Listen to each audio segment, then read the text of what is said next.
नमस्कार, RRC news के हिंदी समाचार बुलेटिन में मेहमानों से आपका स्वागत करती हूं। सबसे पहले एक नजर आज की सुर्खियों पर। हेडलाइन्स प्रायोजक आरआरसी ब्रॉडबँड, अकोल्यातील सर्वात स्वस्त आणि वेगवान कनेक्शन। सफाई के नाम पर अकोला शहर में कचरा गाड़ियों के जरिए चल रहा बड़ा खेल।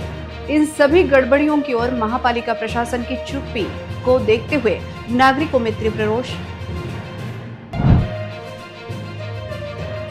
नए बस स्थानक के विश्राम गृह की दुरावस्था को लेकर आरआरसी न्यूज पर खबर प्रसारित। खबर को संज्ञान में लेते हुए ड्राइवर व कंडक्टर के लिए नए गद्दे व कूलर की व्यवस्था।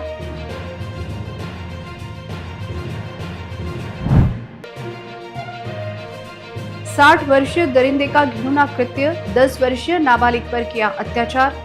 घटना के बाद आरोपी फरार। घटना से पूरे जिले में मचा हड़कंप। अमरावती जिले में ब्रांडेड कंपनियों के नाम पर नकली डिटर्जेंट और साबुन बनाकर बाजार में खपाने वाला गिरोह सक्रिय। अमरावती पुलिस की बड़ी कार्रवाई, 2 फैक्ट्रियों पर एक साथ छापा मारकर 4 आरोपियों को किया गिरफ्तार। शहर को ट्रैफिक जाम से मुक्त करने के लिए महापालिका द्वारा अतिक्रमण हटाने की कार्रवाई। सभी अतिक्रमण धारकों को हॉकर्स जोन में बैठने के मनपा के सख्त निर्देश। अब समाचार विस्तार से। सफाई के नाम पर अकोला शहर में आजकल कचरा गाड़ियों का बड़ा खेल चल रहा है। इसके जरिए व्यावसायिक और घरेलू ग्राहकों को खुलेआम लूटा जा रहा है। खास बात यह है कि इन सभी गड़बड़ियों पर महापालिका प्रशासन की चुप्पी को देखते हुए नागरिकों में जबरदस्त रोष दिखाई दे रहा है। वहीं दूसरी तरफ बायोमेडिकल वेस्ट को कचरा गाड़ियों में लाया जा रहा है, जो नियमों के खिलाफ है। इन सभी गड़बड़ियों की ओर महाराष्ट्र प्रदूषण नियंत्रण मंडल का घोर दुर्लक्ष्य हो रहा है। इस पूरे मामले में सबसे बड़ा सवाल महाराष्ट्र प्रदूषण नियंत्रण मंडल की भूमिका को देखकर निर्माण हो रहा है। जब मेडिकल वेस्ट खुले में फेंका जा रहा है और डंपिंग ग्राउंड पूरी तरह असुरक्षित है, तो प्रदूषण नियंत्रण बोर्ड चुप क्यों है? यह अजीब सवाल निर्माण हो रहा है। महाराष्ट्र प्रदूषण नियंत्रण मंडल की भूमिका को देखकर यह मंडल सचमुच सक्रिय है या बंद हो गया है, यह बड़ा सवाल निर्माण हो रहा है। मंडल में कार्यरत अधिकारियों ने शहर के नागरिकों की सेहत का ध्यान रखना चाहिए। लापरवाही बरतने वाले अधिकारियों के खिलाफ सीधे केस दर्ज करना चाहिए, ऐसी मांग हो रही है।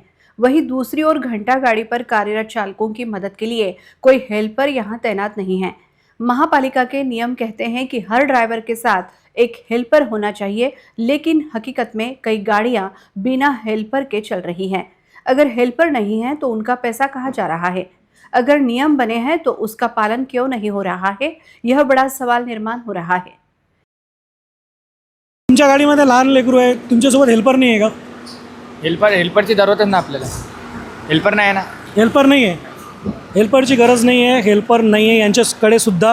कोणत्याच गाडीमध्ये हेल्पर नाही. तुम्ही लहान मुलं कोण आहे तुमच्यासोबत? हा माहिती आहे का, आता उन्हाळ्याच्या सुट्टीत फिरते म्हणून त्याला आता सोबत घेऊन फिरतो. पण या कचऱ्यामध्ये नाही त्याच्या तो खाली थोडी उतरत.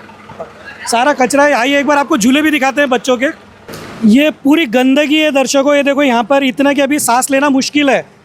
इस पर बच्चे यहाँ पे झूला झूलते हैं, यहाँ पे सोते हैं। हम जब आए तो उस वक्त बच्चे यहाँ पे खेल रहे थे, वो बच्ची वहाँ पे सोई हुई थी, लेकिन प्रशासन यहाँ पर किसी भी तरह से ध्यान देने के लिए तैयार नहीं है। सख्त कानून नहीं है कि यहाँ पर अंदर बच्चों को लाया ही ना जाए। आपकी गाड़ी में हेल्पर नहीं है क्या? है ना. कहाँ है? अभी छुट्टी पे हो. छुट्टी पे। आपकी गाड़ी में हेल्पर है? हाँ हेल्पर है. कहाँ है हेल्पर? साथ में आया नहीं आज. साथ में नहीं आया। आपकी गाड़ी में हेल्पर है? नाही. काय हेल्पर है तुमच्यासोबत? हेल्पर है क्या तुमच्यासोबत कोई? हेल्पर नहीं. डंपिंग ग्राउंड पर कचरा लेकर जैसे ही गाड़ी आती है, वैसे ही यहाँ कई गरीब बच्चे भंगार चुनने के लिए दौड़ पड़ते हैं। अपनी पढ़ाई छोड़कर 44 डिग्री तापमान में यह बच्चे भंगार इकट्ठा कर मिलने वाले पैसों से अपने परिवार की मदद करते हैं। यह भंगार इकट्ठा करने के लिए कई महिलाएं भी आती हैं, जो अपने नन्हे बच्चों को फटी साड़ियों से झूला बनाकर उन्हें इस भीषण गर्मी में सुलाती हैं। कई बच्चे चलती कचरा गाड़ियों को लटक कर भंगार जमा करने का प्रयास करते हैं। इस भागा दौड़ी में कुछ अनहोनी हो जाए तो इसके लिए जिम्मेदार कौन? यह बड़ा सवाल निर्माण हो रहा है। तो ये जो छोटे छोटे बच्चे इसको लटक कर आते हैं, उसके लिए आप क्या करते हो? हमने तो बहुत मना करे सर बच्चों को, बच्चे मानते ही नहीं हो. इससे पहले भी हमने यार सर भी मना करते वहाँ, फिर भी बच्चे लटक के आते हैं। उनके माँ बाप की जिम्मेदारी, वो उनका काम है माँ बाप का, क्योंकि हम तो बहुत यहाँ स्ट्रिक्टली यहाँ बहुत स्ट्रिक्ट करते हैं हम उनको। उधर बच्चे ऑलरेडी गेट के उस साइड में खड़े हैं, ये वेस्टेज चुनने के लिए आते हैं ताकि वो भंगार में बेच सकें। कोई आई कार्ड वगैरह यहाँ पर आप काम कर रहे हो? जी सर, अभी तो दी नहीं कंपनी ने, कंपनी वैसा बोले हुआ है कंपनी को 2-4 दिन में आई कार्ड का मिल जाएगा। आई कार्ड है ही नहीं लगे, सीसीटीवी भी नहीं है। ये जो लाइट लगे हुए काम कर रहे हैं या नहीं कर रहे हैं? ये काम कर रहे हैं। सभी लाइट चालू रहते हैं। यहाँ पे फ़िलहाल में सीसीटीवी वगैरह नहीं है। भाई साहब, ये जो निकाल के रखा हुआ है इसका क्या करते हैं आप लोग? बेचते भंगार। तो ये इसके जो निकालते हैं आप, इसका कुछ महानगर पालिका से आपका कांटेक्ट है कि क्या? नहीं, कुछ नहीं, कांटेक्ट नहीं। तो फिर ये निकालते कैसे? ये गाड़ी तो पूरी खाली हो जा रही थी, फिर कैसे निकालते आप? ये हम चलते चलते काटते ना। अब ये गाड़ियाँ आगे खड़े, इसमें से काटते हैं हम। ये खड़े गाड़ियाँ में की, हाँ, इसमें से नहीं काटते कि आप गाड़ी खड़ी उसमें से काटते सब। घंटा गाड़ी चालकों द्वारा घरों से निकलने वाला कचरा तथा व्यवसायियों की दुकानों से निकलने वाला कचरा उठाने के लिए नियम से ज्यादा पैसों की मांग हो रही है। नियमित रूप से टैक्स भरने वाले नागरिकों की लूट हो रही है। इस ओर महापालिका प्रशासन तथा पदाधिकारियों का दुर्लक्ष्य हो रहा है। कचरा संकलन करने वाली निजी कंपनी को महापालिका हर माह लाखों रुपए दे रही है। वहीं दूसरी ओर एजेंसी के जरिए कचरा संकलन के लिए निर्धारित राशि से ज्यादा पैसों की वसूली की जा रही है। घंटा गाड़ी के माध्यम से नागरिकों से ज्यादा पैसे लेकर उन्हें लूटने का काम किया जा रहा है। नागरिकों पर हो रहे इस अन्याय को लेकर महापालिका प्रशासन तथा महापालिका के पदाधिकारियों की कार्यप्रणाली को लेकर नागरिक तीव्र नाराजगी व्यक्त कर रहे हैं। राज्य के विविध भागों से अकुला के नए बस स्थानक में बस गाड़ियां लेकर आने वाले ड्राइवर व कंडक्टरों को रात के मुकाम में आने वाली परेशानियों को लेकर आरआरसी न्यूज पर प्रसारित समाचार को डिपो प्रशासन ने गंभीरता से लिया है। खबर के पॉजिटिव असर के चलते अब बस स्थानक के विश्राम गृह में कर्मचारियों के लिए नए गद्दे और कूलर का इंतजाम किया गया है। इससे उन कर्मचारियों को बड़ी राहत मिली है जो कई दिनों से जमीन पर सो रहे थे। राज्य में चाहे गर्मी हो या बारिश, महामंडल में कार्यरत ड्राइवर व कंडक्टर अपनी ड्यूटी पूरी ईमानदारी से निभाते हैं। अकुला बस स्थानक में रात के समय विश्राम गृह में आराम करने वाले ड्राइवर व कंडक्टर को मिल रही असुविधाओं को लेकर आरआरसी न्यूज पर खबर प्रसारित की गई थी। इस विश्राम गृह में इन कर्मचारियों को ना सोने के लिए गद्दे थे, ना पंखों की व्यवस्था और ना ही पेयजल की सुविधा। अत्यंत खराब हालत में मजबूरी में बाहर गांव से आने वाले यह ड्राइवर और कंडक्टर यहां आराम करते थे। हमने खबर में दिखाया था कि कई कर्मचारी फर्श पर अपना टॉवेल बिछाकर सो रहे हैं। कर्मचारियों की इस खराब हालत के कारण उनके स्वास्थ्य पर भी परिणाम हो रहा था। जब यह खबर प्रसारित हुई तो सोशल मीडिया और हर जगह चर्चा का विषय बन गई थी। इस खबर के बाद डिपो प्रशासन में एक ही हड़कंप मच गया था। खबर के पॉजिटिव असर के चलते अब बस स्थानक के विश्राम गृह में कर्मचारियों के लिए नए गद्दे और कूलर का इंतजाम किया गया है। इससे उन कर्मचारियों को बड़ी राहत मिली है जो कई दिनों से गर्मी के दिनों में जमीन पर सो रहे थे। बस स्थानक के विश्राम गृह में बाहर गांव से आने वाले ड्राइवर व कंडक्टर को मिली इस सुविधाओं को लेकर उन्होंने आरआरसी न्यूज का आभार व्यक्त किया। उन्होंने कहा कि हम दिन रात यात्रियों को लाते ले जाते हैं, लेकिन हमें समय पर सोने के लिए गद्दे और समय पर पीने का पानी भी नसीब नहीं होता था। हम आरआरसी न्यूज़ के शुक्रगुजार हैं कि उन्होंने हमारी आवाज़ प्रशासन तक पहुंचाई, जिसे लेकर उपस्थित बस चालक व कंडक्टर ने अपनी भावनाएं व्यक्त की। इथं आम्ही आगर क्रमांक 2 मध्ये आलेलो आहोत। यापूर्वी आतापर्यंत इथं कुठल्याच प्रकारच्या सुविधा नव्हत्या। आम्ही अशी न्यूज 2 ते 3 वेळा प्रसारित केलेली आहे। इथं यांना झोपण्याला गादीसुद्धा नव्हती आणि कूलरही नव्हता।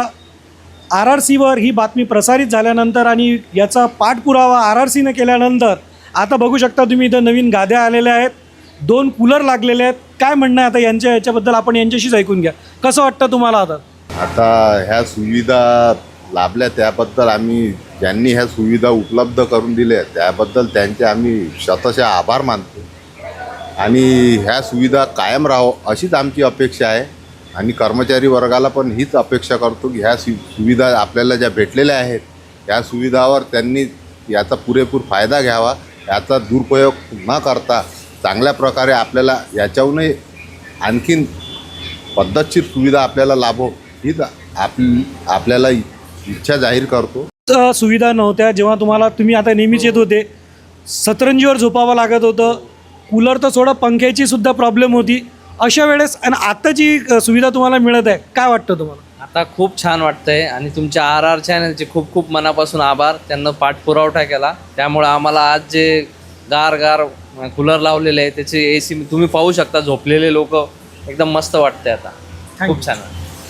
अकोला जिले के पातुर तहसील से मानवता को शर्मसार करने वाली एक घटना सामने आ रही है. यहाँ एक 60 वर्षीय दरिंदे ने अपने ही पड़ोस में रहने वाली निष्पाप बालिका पर शारीरिक अत्याचार किया. घटना के बाद आरोपी फरार हो गया है, जिसे पकड़ने के लिए पुलिस युद्ध स्तर पर प्रयास कर रही है.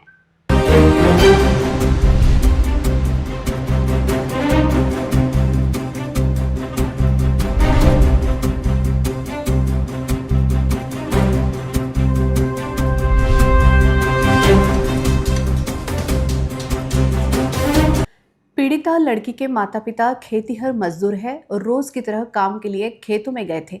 इस मौके का फायदा उठाकर पास में रहने वाले आरोपी वृद्ध व्यक्ति ने लड़की को धमकाया और पिछले 4-5 दिनों से बार बार उसके साथ शारीरिक अत्याचार किया.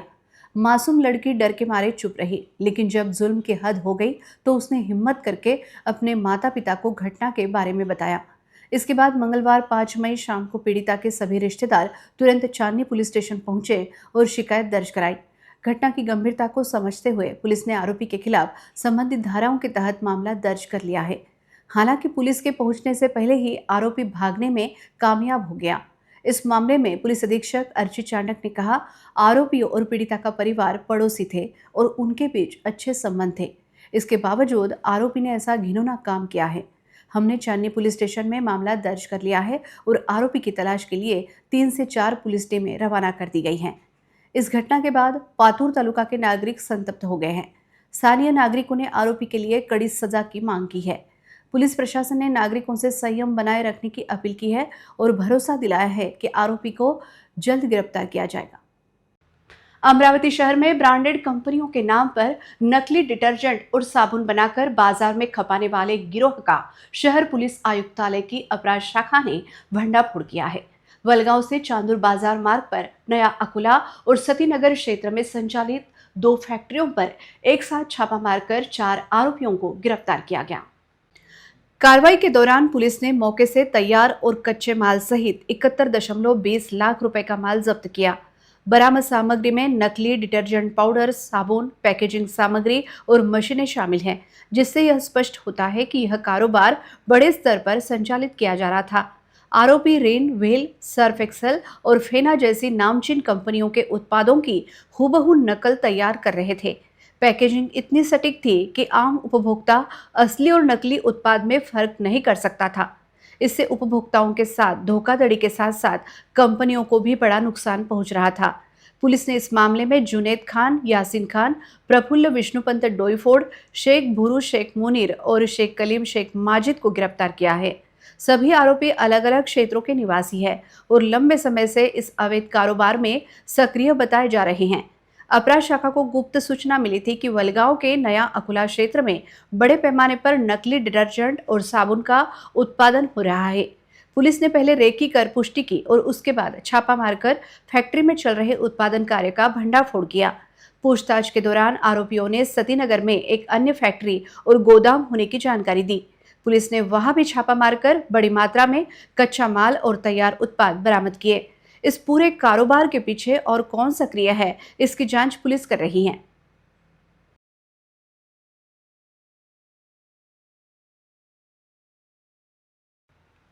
पिछले कुछ दिनों से शाम के समय अकोला शहर की मुख्य सड़कों पर बढ़ते ट्रैफिक जाम और अतिक्रमण की समस्या को ध्यान में रखते हुए अकोला महापालिका और पुलिस बल ने सोमवार को मिलीजुली अतिक्रमण हटाने की कार्रवाई की. यह कार्रवाई खुले नाट्यगृह से फतेह चौक, गांधी चौक से ताजनापेट पुलिस चौकी और सिटी कोतवाली से खुले नाट्यगृह तक मुख्य सड़कों पर की गई. इस दौरान सड़क पर लगे फल बेचने वालों, कपड़ों की दुकानों, ठेले और स्टॉल जैसे अतिक्रमणों को हटाकर सड़कें खाली कराई गई. नगर निगम अतिक्रमण विभाग और ट्रैफिक विभाग के साथ साथ सिटी कोतवाली पुलिस ने मिलीजुली कार्रवाई की और सड़क पर कारोबार करने वाले अतिक्रमणधारियों को हॉकर्स जोन में शिफ्ट होने की सख्त हिदायत दी. यह कार्रवाई अकोला महापालिका के आयुक्त सुनील लाहाने के मार्गदर्शन में की गई। इसमें अतिक्रमण विभाग के सभी अधिकारी व कर्मचारी शामिल थे। अतिक्रमण विभाग ने बताया कि आगे भी शहर की मुख्य सड़कों पर सुबह और शाम दोनों समय ऐसी गतिविधियां लगातार चलाई जाएंगी।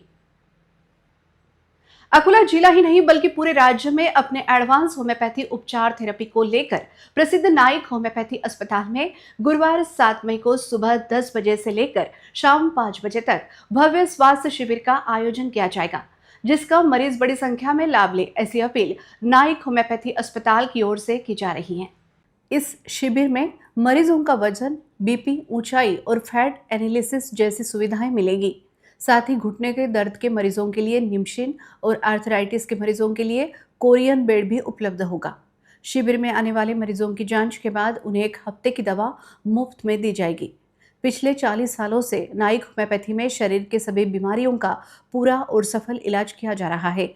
हर बीमारी के लिए, हर व्यक्ति के लिए, हर घर के लिए नाइक होम्योपैथी का यह संकल्पना हर घर तक पहुंचे और बीमारियों से परेशान जरूरतमंद मरीजों को शिविर का फायदा मिले। इसके लिए यह स्वास्थ्य शिविर आयोजित किया जा रहा है।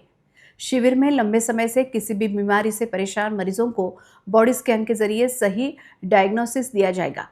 शुगर के मरीजों को सही कीमत पर जांच की जाएगी और ब्लड टेस्ट में खास डिस्काउंट दिया जाएगा। यह स्वास्थ्य शिविर नाइक होम्योपैथी एनसीसी ऑफिस, आलसी प्लॉट, नवीन एसपी ऑफिस के पास अकोला में आयोजित किया जा रहा है।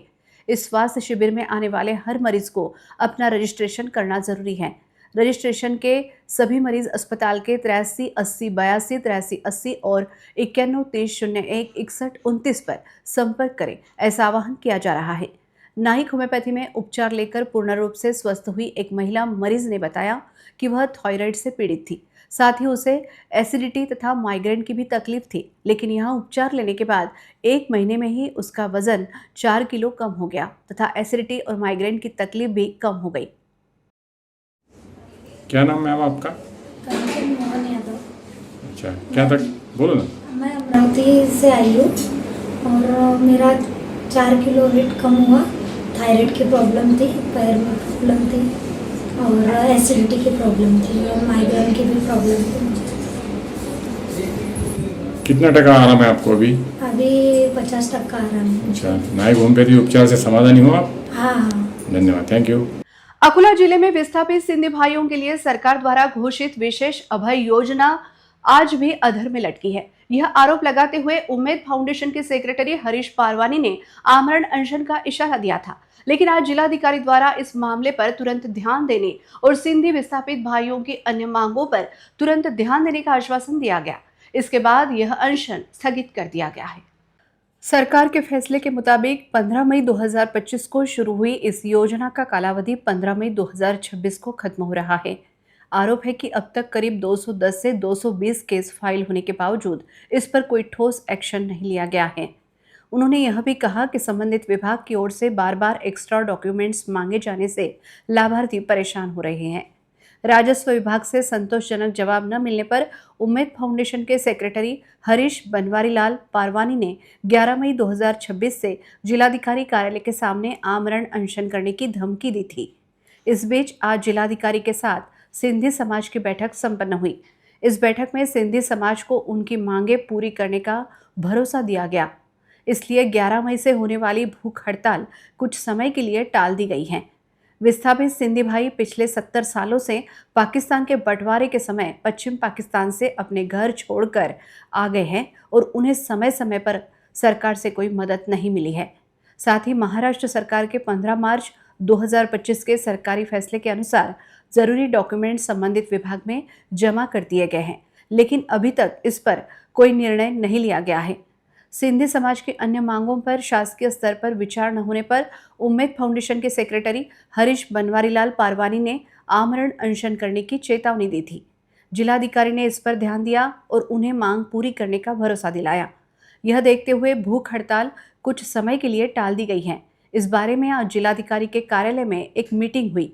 इस मौके पर उम्मीद फाउंडेशन के सेक्रेटरी हरीश बनवारीलाल पारवानी, अध्यक्ष श्रीचंद मतानी, मुख्य सलाहकार जोसाभाई मोटवानी, कार्यकारी अध्यक्ष कन्हैयालाल रंगवानी, उपाध्यक्ष कोडूमल चावला, सुरेश संतानी, सेक्रेटरी हरीश पारवानी, सहसचिव दिनेश अग्रवाल, कोषाध्यक्ष राहुल संतानी, सदस्य गिरधर पोपटानी, मनीष लोकवानी, अनुज गोयल, आशीष कटारिया, श्याम सुंदर कोहाड़, कानूनी सलाहकार एडवोकेट प्रणव मार्के पाटिल, उपाध्यक्ष दिवनाले, हरीश कटारिया, दीपक मनवानी और जीव धर्मानी समेत सिंधी समाज बांधव बड़ी संख्या में मौजूद थे।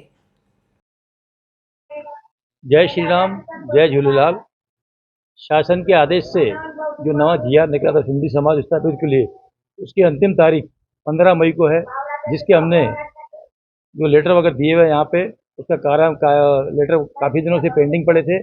हमने कलेक्टर मैडम को आमरण उपोषण बैठने का निवेदन दिया, मगर आमरण मैडम ने हमें अच्छा आश्वासन दिया, भाई जल्द से जल्द हम आपका जो तत्काल मीटिंग घोषित करके हमें आश्वासन दिया कि आपका जो भी पेंडिंग केसेस है, उसके बाद में और भी जो पेंडिंग केसेस जल्दी ला के दीजिए, आपको हम 15 तारीख के अंदर पूरे क्लियर करके देंगे, इतना आश्वासन दिया है।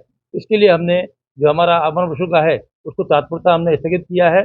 15 तारीख के अंदर हमारा समाज का काम हो जाता है तो हमारे कलेक्टर साहब का, सभी प्रशासन का हम धन्यवाद करेंगे। भाई हमारा काम अगर 15 तारीख तक अगर नहीं होता है, जो भी हमारे जो अभी केसेस पेंडिंग है 150 से 200 समाज के, वो जमा करके मैडम ने बोला है कल परसों तक हमें ला के दो। अगर वो नहीं होते हैं तो 15 तारीख के बाद में हम डबल से वापस आमरण उपोषण पर बैठने का करेंगे। मैं हरीश बनवारीलाल पारवानी, पूज्य सिंधी सखर पंचायत के अध्यक्ष। हमारी उम्मीद फाउंडेशन संस्था है जो कि सर्व समाज के लिए निस्वार्थ भावना सेवा करती है, उसका मैं सेक्रेटरी हूँ और हमारे उम्मीद फाउंडेशन के सभी सदस्य यहाँ पे उपस्थित है। उसके लेटर पैड के अंदर ही, उसके संस्था के अंदर ये कार्य हो रहा है और हमें उम्मीद है जिस तरह से कलेक्टर साहिबान ने तत्काल मीटिंग लेके ये कार्य किया है, तो उम्मीद है कि हमारा काम हो जाएगा। नहीं होता है तो हम 15 तारीख के बाद में फिर उपोषण बैठने की तैयारी रखेंगे। सर्वांचे पट्टे नियमानुकूल करण्याकरता शासनाच्या GR नियमानुसार कार्यवाही करण्याकरता कलेक्टर मॅडम यांना आम्ही बऱ्याचदा भेटलो, पण त्यांनी अद्यापपर्यंत काही कार्यवाही केल्या नसल्यामुळे आमचे हरीश बनवारीलाल पारवानी हे येत्या 11 तारखेपासून उपोषणात बसणार होते, पण मॅडमनी तात्काळ संबंधित याची दखल घेऊन संपूर्ण प्रकरणाची शहानिशा करून आश्वासन दिले की सिंधी विस्थापित बांधवांचा एकही पट्टा नियमानुकूल होण्यापासून वंचित ठेवणार नाही, असं त्यांनी तोंडी आश्वासन देऊन आश्वासनाची पूर्तता करण्याची हमी दिली। वाशिम की स्थानीय अपराध शाखा टीम ने कारंजा शहर में चल रहे क्रिकेट बेटिंग के खिलाफ कार्रवाई की। इस मामले में 4 आरोपियों के खिलाफ केस दर्ज किया गया है और उनके पास से लाखों का कीमती सामान जब्त किया गया है। इस कार्रवाई से क्रिकेट बुकियों में हड़कंप मच गया है। वाशिम जिले में नए से अपना चार्ज संभालते ही जिला पुलिस अधीक्षक निकेश खाटमोड़े पाटिल ने गैरकानूनी धंधों के खिलाफ सख्त रुख अपनाया है। उनके आदेश पर कारंजा शहर में स्थानीय अपराध शाखा ने बड़ी कार्रवाई करते हुए क्रिकेट बेटिंग रैकेट पर छापा मारा। पुलिस ने कारंजा शहर के सिंधी कैंप इलाके की द्वारका कॉलोनी में चल रहे इस बेटिंग पर छापा मारकर 4 लोगों को गिरफ्तार किया। इन आरोपियों से 1,33,000 रुपए का कीमती सामान जब्त किया गया। इस कार्रवाई से शहर में गैर कानूनी धंधेबाजों में हड़कंप मच गया है। यह कार्रवाई वाशिम स्थानीय अपराध शाखा के पुलिस निरीक्षक प्रदीप परदेसी और उनकी टीम ने की। आज वाशिम शहर के हिंगोली नाका इलाके में डंपिंग ग्राउंड में अचानक आग लग गई।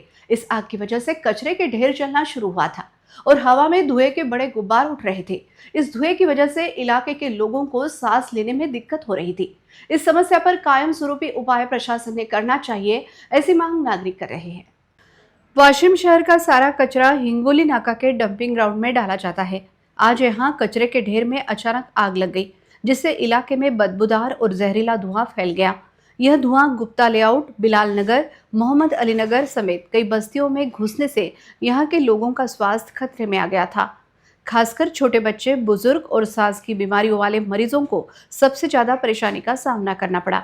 कचरा जलने से होने वाले प्रदूषण और जहरीली गैसों से लंबे समय तक हेल्थ प्रॉब्लम हो सकती है। इसलिए लोगों की मांग बढ़ रही है कि वाशिम नगर पालिका प्रशासन तुरंत कार्रवाई करे और इस डंपिंग ग्राउंड को शहर से बाहर ले जाए। महात्मा फुले की 200वीं जयंती के मौके पर उनके जीवन पर आधारित भव्य रथ का वाशिम में शानदार स्वागत किया गया। इस मौके पर वाशिम शहर के नगर अध्यक्ष समेत बड़ी संख्या में अलग अलग पार्टियों के पार्षद और सामाजिक कार्यकर्ता मौजूद थे। महात्मा फुले की 200वीं जयंती के मौके पर अखिल भारतीय महात्मा फुले समता परिषद की तरफ से महात्मा फुले के जीवन पर आधारित रथ का वाशिम शहर में शानदार स्वागत किया गया। महात्मा फुले समता परिषद की तरफ से इस रथ को पूरे महाराष्ट्र में घुमाया जा रहा है। इस रथ पर महात्मा ज्योतिराव फुले, सावित्रीबाई फुले की आधी लंबाई वाली मूर्तियों के साथ साथ महात्मा फुले, छत्रपति शाहू महाराज और डॉक्टर बाबा साहेब अम्बेडकर की पूरी लंबाई वाली मूर्तियां भी बनाई गई हैं। खास तौर पर महात्मा फुले की लिखी किताब और कलम के प्रतीक को प्रभावी रूप से लगाया गया है और भिड़ेवाड़ा की एक प्रतिकृति भी बनाई गई है। महात्मा फुले की 2वीं शताब्दी के वर्ष अवसर पर शुरू की गई यह चित्ररथ पहल सभी धर्मों और समाजों में बराबरी की भावना को मजबूत करके एक नई चेतना पैदा कर रही है। अंत में एक नजर आज की सुर्खियों पर। हेडलाइन्स प्रायोजक RRC ब्रॉडबँड, अकोल्यातील सर्वात स्वस्त आणि वेगवान कनेक्शन। सफाई के नाम पर अकोला शहर में कचरा गाड़ियों के जरिए चल रहा बड़ा खेल, इन सभी गड़बड़ियों की ओर महापालिका प्रशासन की चुप्पी को देखते हुए नागरिकों में तीव्र रोष। नए बस स्थानक के विश्राम गृह की दुरावस्था को लेकर RRC न्यूज पर खबर प्रसारित। खबर को संज्ञान में लेते हुए ड्राइवर व कंडक्टर के लिए नए गद्दे व कूलर की व्यवस्था।